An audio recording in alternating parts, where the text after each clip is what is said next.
क्या आईबीएस की समस्या से भी पाइल्स फिशर हो सकता है? बिल्कुल हो सकता है। हमारे फेसबुक पर एक कमेंट के जरिए एक यूजर ने पूछा है, क्या डॉक्टर साहब आईबीएस की समस्या की वजह से पाइल्स फिशर हो सकता है? भैया पाइल्स फिशर नहीं, बहुत सारी बीमारियां हो सकती हैं। आईबीएस को आप समझते क्या हैं? आईबीएस बीमारी नहीं है, उसकी फुल फॉर्म अगर पढ़ेंगे इरिटेटिव बाउल सिंड्रोम। इस सिंड्रोम का मतलब तब आता है जब कई सारी बीमारियों का ग्रुप आ जाए। आईबीएस होता क्या है? आईबीएस एक ऐसी समस्या है जो आज के समय में अगर आप देखेंगे तो बहुत ज्यादा फ्रीक्वेंटली, बहुत तेजी से बढ़ रही है लोगों में। पहली बात तो ये कि सामाजिक प्रेशर है, आर्थिक प्रेशर है, अच्छी लाइफस्टाइल जीने का प्रेशर है, तो इस चक्कर में तनाव में रहने लगते हैं। तनाव में रहते हैं तो तनाव में रहते हुए व्यक्ति हर वक्त कुछ ना कुछ सोचता रहता है।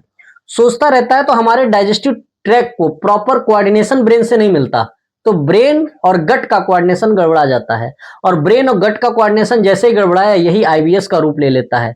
ऐसे व्यक्तियों को बहुत भयानक कॉन्स्टिपेशन होता है, 4-4 दिन मोशन ही नहीं होता, या फिर कई बार डायरिया हो जाता है उसी के साथ। बड़ी मुश्किल सी बात है। खट्टी डकारें आती हैं, जलन होती है, कई बार मलद्वार के रास्ते ब्लीडिंग होने लगती है, कट लग जाता है, छाला पड़ जाता है। ये सब देखने को मिलता है आईबीएस में।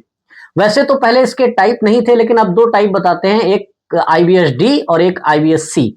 सी कॉन्स्टिपेशन वालों के लिए कहा गया है। जिनको आईबीएस कॉन्स्टिपेशन टाइप की होती है उनको 2-2, 3-3, 4-4 दिन, कई बार 5-5 दिन या हफ्ते भर तक मोशन नहीं होता है। आप सोचिए क्या सिचुएशन रहती होगी। और कई लोगों को डायरिया हो जाता है, कई लोगों को मिक्स मिले जुले सिम्टम मिलते हैं कि कभी कॉन्स्टिपेशन है और 2-3 दिन बाद डायरिया हो गया। तो बड़ी मुश्किल हालात होते हैं। ब्लीडिंग भी होती है मलद्वार के रास्ते, कट भी लग जाता है, दवाएं खाते हैं, कुछ आराम मिलता है, लेकिन फिर वही प्रॉब्लम।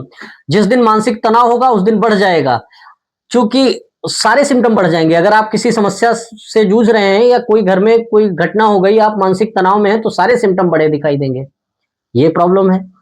किसी काम में मन नहीं लगेगा, आपका मन पूरा दिन थका थका सा शरीर रहेगा। ये सब लक्षण हैं, इनको नजरअंदाज नहीं करना चाहिए। लेकिन एक बात जरूर कह सकता हूं कि आईबीएस जैसी समस्या को भी आसानी से ठीक किया जा सकता है। जरूरत है एक स्टेप लेने की, सही डॉक्टर के पास पहुंचने की, सही से डायग्नोसिस बने, सही से ट्रीटमेंट हो, और जो भी पेशेंट इस समस्या से जूझ रहे हैं वो सही से उन चीजों को फॉलो करें। आप पाएंगे कि ऐसी समस्याएं लाइलाज नहीं है, इनको ठीक किया जा सकता है। कुछ दवाओं के माध्यम से, कुछ खाने पीने आहार विहार में बदलाव करके, योगा व्यायाम करते हुए, ध्यान करते हुए इन सारी समस्याओं को ठीक कर सकते हैं। तो आईबीएस लाइलाज नहीं है, ठीक की जा सकती है। आईबीएस से रिलेटेड कई सारे वीडियो मैंने बनाए भी हैं, लेकिन चूंकि लोग पूछते रहते हैं, जैसे आज ही कमेंट के जरिए उन्होंने पूछा क्या पाइल्स फिशर भी हो सकता है आईबीएस की वजह से? बिल्कुल हो सकता है, और ये समस्या सालों साल लगातार रह सकती है। जैसे कभी आपकी ठीक हो जाएगी, कभी छाला जलन फिर स्टार्ट हो जाएगी। और चूंकि नींद कम आती है ऐसे लोगों को, तो फोन देखते रहते हैं, 2 बज जाए, 3 बज जाए, और ऐसे लोग जब 3 बजे रात तक आप फोन देंगे तो आप पाएंगे कि दिन में आपको नींद लगेगी, थकान लगेगी, काम में मन नहीं लगेगा, ये सारी प्रॉब्लम्स रहेंगी। तो इसको टालिए नहीं, इसको पालिए नहीं। अगर ऐसी समस्या से आप परेशान हैं, पीड़ित हैं, तो बिल्कुल घबराइए नहीं। इन सारी समस्याओं को 100% ठीक किया जा सकता है, और ये लाइलाज नहीं है। आप नीचे दिए गए नंबर पे हमें कांटेक्ट कर सकते हैं। IBS, IBD, piles, fissure, fistula, gastritis, पेट संबंधी बीमारियां और मलद्वार से संबंधित बीमारियां, इन समस्याओं से आप 100% निजात पा सकते हैं। एक बार नीचे दिए गए नंबर पे हमें कांटेक्ट करें, अपॉइंटमेंट बुक करें और आज ही मिले, ऐसी समस्याओं से निजात पाए। Thank you.